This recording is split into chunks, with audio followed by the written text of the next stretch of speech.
Tes compassions ne sont pas épuisées. Tu as toujours quelque chose pour ton peuple.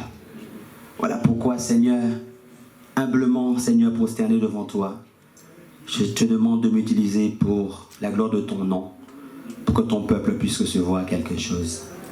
Et que quelqu'un puisse repartir, Seigneur, avec un nouveau départ. Repartir, Seigneur, avec plus de force avec toi. En ton nom puissant, Jésus.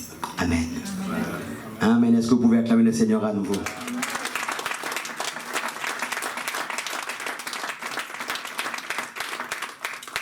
Notre thème, c'est « On a besoin d'un sauveur ». Dis à ton voisin, on a besoin d'un sauveur. L'homme a besoin d'un sauveur. Vous savez pourquoi l'homme a besoin d'un sauveur? Parce que l'homme est incapable de se sauver lui-même. L'homme est incapable de lutter contre le péché par lui-même. Le péché est dans nos membres. Le péché est ancré en nous. Le péché fait partie de l'homme. Depuis le jour où l'homme a péché, l'homme s'est vendu à Satan, le péché habite en nous. C'est ce qu'on appelle la nature adamique. Dans notre chair même, le péché habite. L'apôtre Paul dit, le péché habite en nous. Et ce péché nous oblige à faire ce qu'il veut. On a lu tout à l'heure, l'apôtre Paul dit, j'ai la volonté de faire le bien, mais c'est le mal que je fais.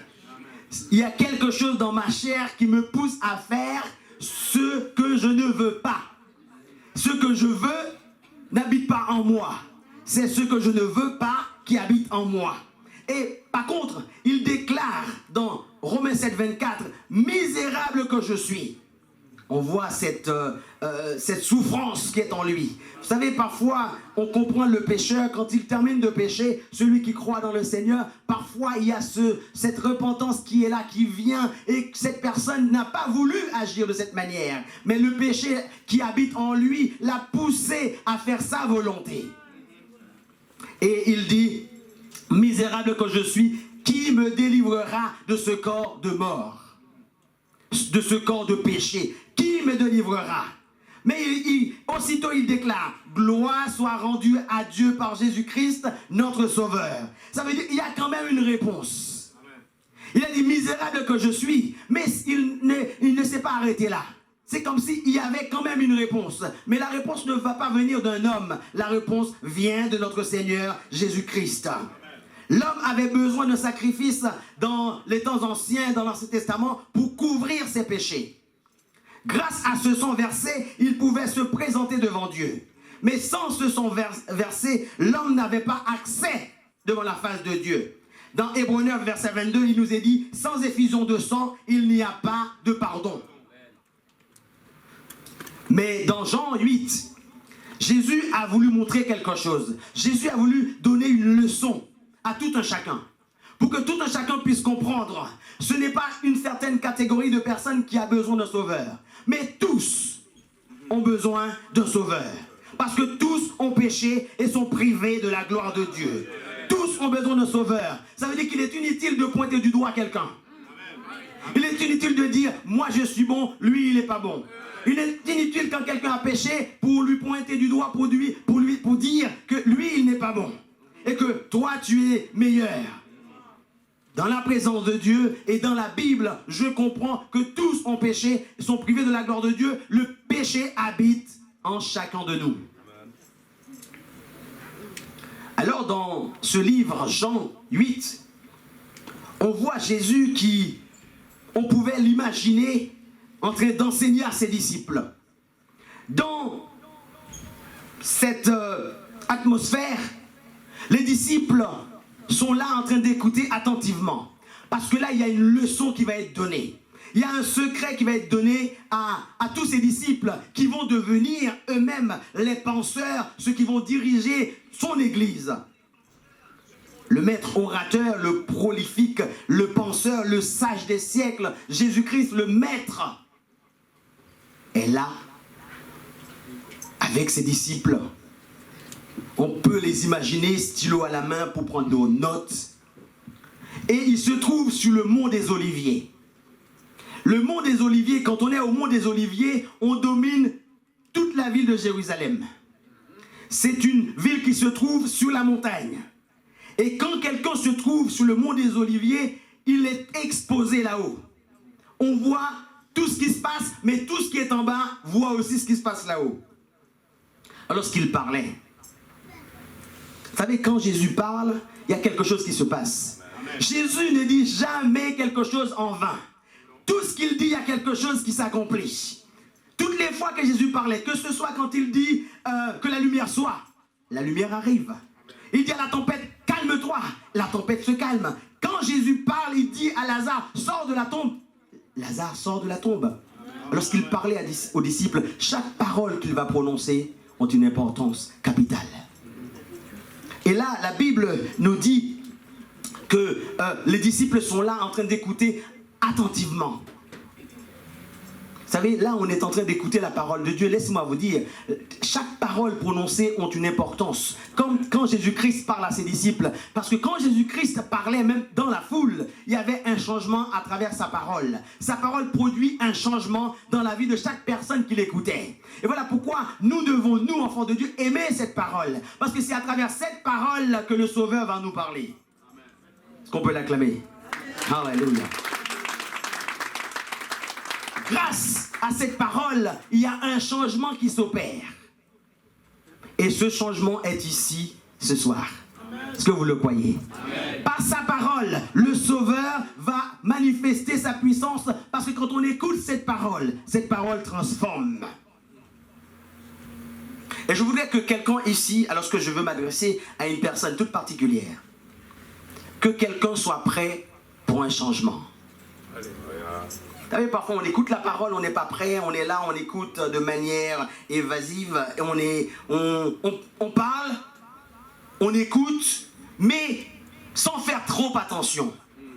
Je voudrais que quelqu'un fasse vraiment attention à ces paroles. Parce qu'il y a une parole pour quelqu'un. Il y a une parole qui va apporter un changement dans la vie de quelqu'un. Et je voudrais que quelqu'un dise, oui, je veux ce changement. Dis à ton voisin, est-ce que tu veux ce changement? Et tu lui réponds, oui, je veux ce changement. Je veux changer. Je veux changer. Amen. Oui, je veux ce changement. C'est important que chacun de nous, quand on écoute cette parole, qu'on est prêt à ce que ce changement soit manifesté en nous. Vous savez, depuis la fondation du monde, Dieu a un plan pour notre vie. Depuis la fondation du monde, Dieu a un plan pour ta vie. Parfois, quand on écoute la parole, on pense que c'est une parole qui est valable pour quelqu'un d'autre. Cette parole est valable pour toi. Pour toi, pour toi. Dieu a un plan pour ta vie. Pas pour la vie de ton voisin, mais pour ta vie.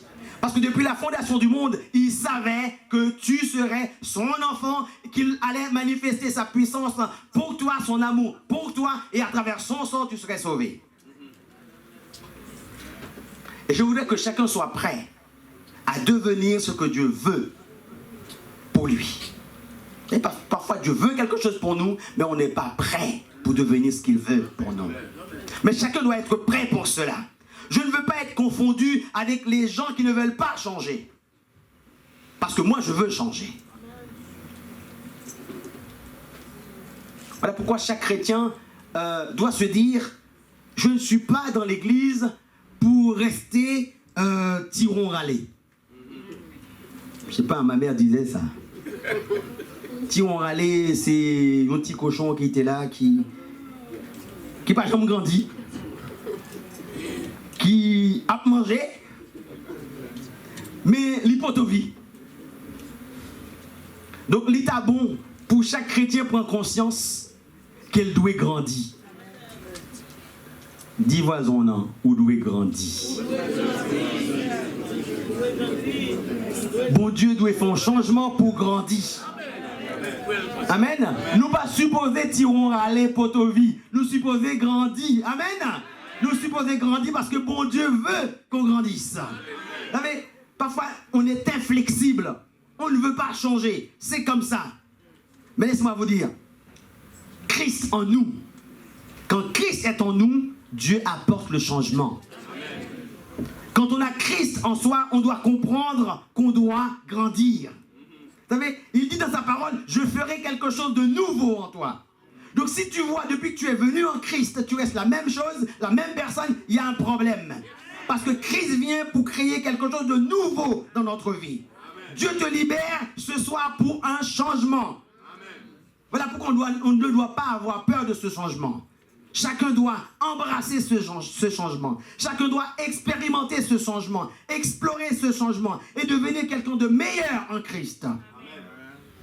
Il n'est pas normal qu'on reste toujours la même personne, le même chrétien depuis le début, pendant des années, toujours le même chrétien. Christ nous a libérés pour un changement. Vous savez, si on accepte ce changement, si on a ce sauveur dans notre vie, nos pensées vont changer. Notre philosophie va changer. Nos idées vont changer. Et même nos amis vont changer. Notre communauté va changer. Tes dispositions vont changer. Ton attitude va changer. Tu n'es plus la même personne. Vous savez, quelqu'un est venu cet après-midi pour un changement. Tu n'es pas venu en vain, mais tu es venu pour un changement. Dis-le à ton voisin, tu es venu pour un changement. Dis-le avec conviction, tu es venu pour un changement. Tu es venu pour un changement. Alors toi, tu vas lui dire, regarde-moi bien. Parce que c'est la dernière fois que tu me verras comme ça. Parce que je vais changer. Amen. Je vais changer. Je ne serai plus la même personne.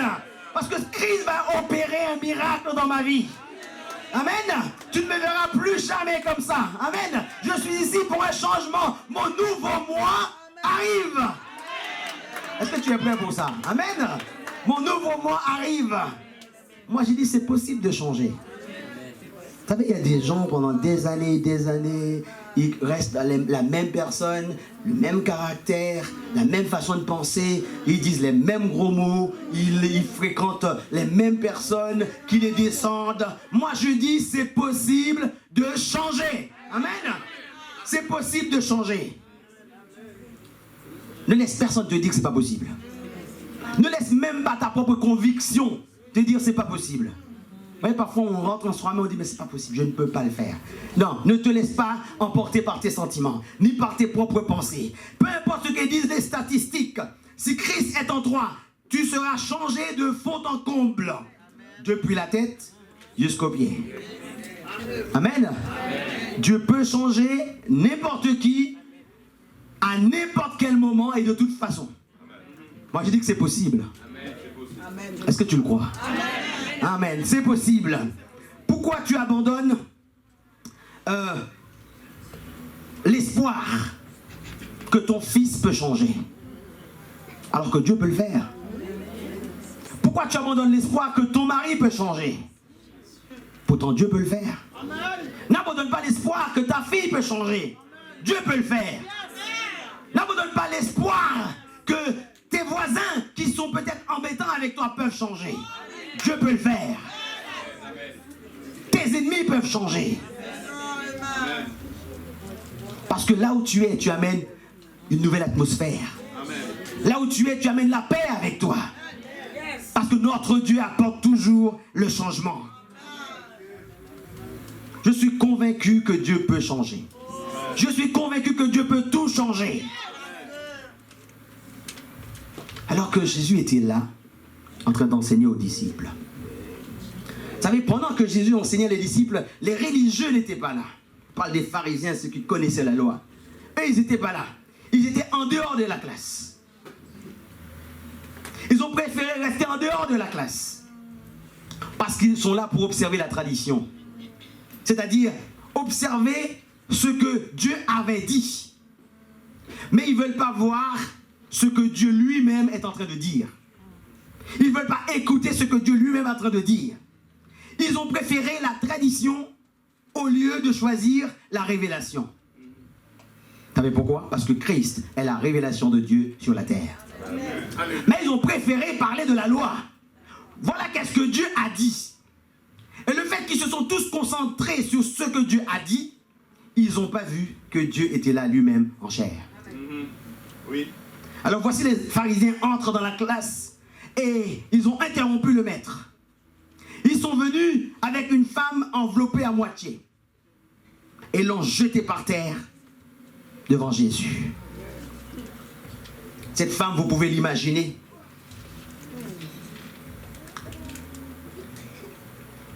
Ils l'ont traînée depuis la vallée, montant avec elle par la colline pour l'amener jusqu'à la montagne. Vous imaginez combien ils l'ont traînée, fracassée. Cette dame remplie de poussière. Elle était là, jetée par terre aux pieds de Jésus, embarrassée et humiliée. Les larmes coulaient de ses yeux, ses mains tremblantes. Elle ne savait pas quoi dire. Et voilà cette femme traînée, jetée par terre à demi nue. Et les religieux sont là pour accuser Jésus. Et vous imaginez, la session est interrompue. Le maître écoute. Qu'est-ce que les religieux ont à dire? Parce qu'ils sont venus questionner Jésus au sujet de la loi de Moïse. Moïse a dit. Ils ont commencé par dire à celui qui a donné la loi, qu'est-ce que Moïse a dit?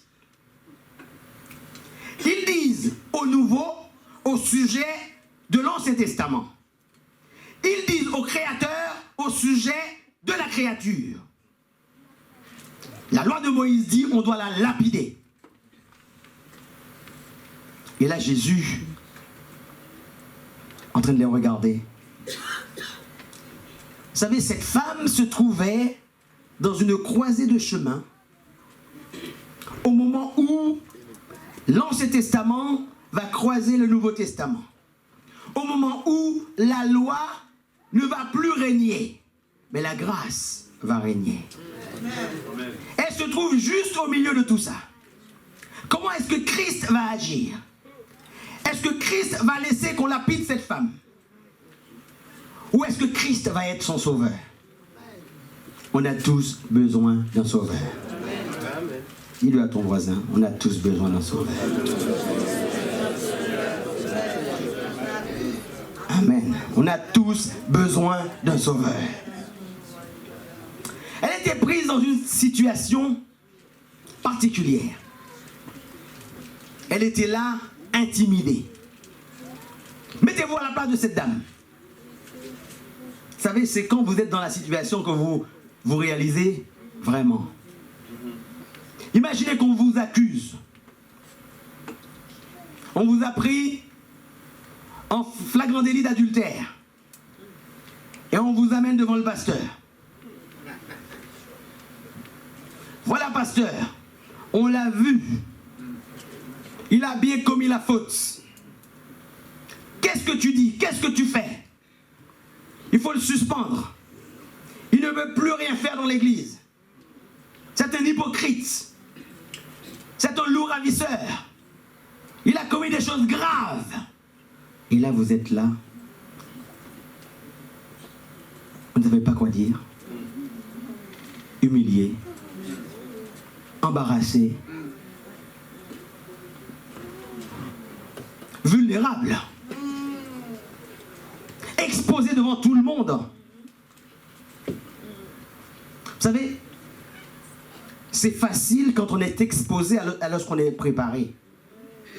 Mais c'est beaucoup plus difficile lorsqu'on n'est pas préparé. On nous expose. Cette femme était là, exposée. Comment faire? En plus de cela, en présence du Maître, elle aurait préféré rencontrer Jésus à une autre occasion. Mais au pire moment de sa vie, jetée par terre, presque nue, et là le Maître en train d'observer. Elle ne voulait pas rencontrer le Sauveur de cette manière. Elle était là dans une situation indécente. Elle ne pouvait pas être arrogante. Vous savez, il y a des moments où tu ne peux pas être arrogant. Tu es obligé de baisser la tête. Elle n'avait plus de dignité. Et surtout, elle ne pouvait compter sur personne. Vous savez, il y a des choses qui t'arrivent, tout le monde lave les mains. Il dit, moi, je n'étais pas avec lui. Moi, je ne le connais pas. J'étais pas son ami. Je n'allais pas dans les mêmes endroits que lui. Je ne le fréquentais pas. Elle ne pouvait compter sur personne. Même pas sur elle-même. Parce qu'elle n'avait plus rien à dire. Seul le Sauveur pouvait faire quelque chose. Amen. Et ces accusateurs ont essayé d'influencer Jésus. En disant, il est dit dans la Bible, Moïse a dit, il faut la lapider. Et toi, qu'est-ce que tu dis? La Bible nous dit, au lieu de parler, Jésus s'est abaissé. Vous savez, quand tu es un grand maître, un sauveur, le juge, tu pouvais rester debout et dire, moi, voilà qu'est-ce que je dis. La Bible nous dit, le maître s'est abaissé. Imaginez le Dieu du ciel venu sur la terre alors qu'on lui jette un pécheur. Mais au lieu de rester debout pour dire, retirez-moi cette femme devant ma face.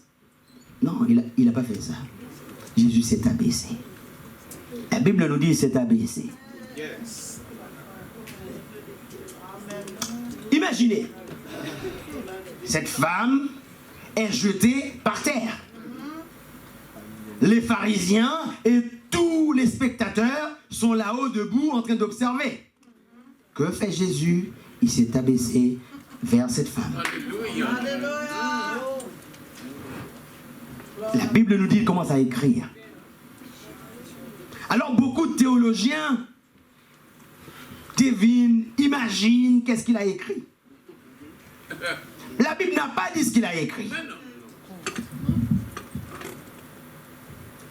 Et je ne veux pas savoir ce qu'il a écrit. Mais ce qui est important pour moi, c'est le fait qu'il s'est abaissé. Il s'est abaissé pour prouver que le divin peut prendre sur lui l'humanité. Il s'est abaissé pour être obéissant de la croix jusqu'à la mort. Il s'est abaissé pour dire que le céleste peut envelopper le terrestre.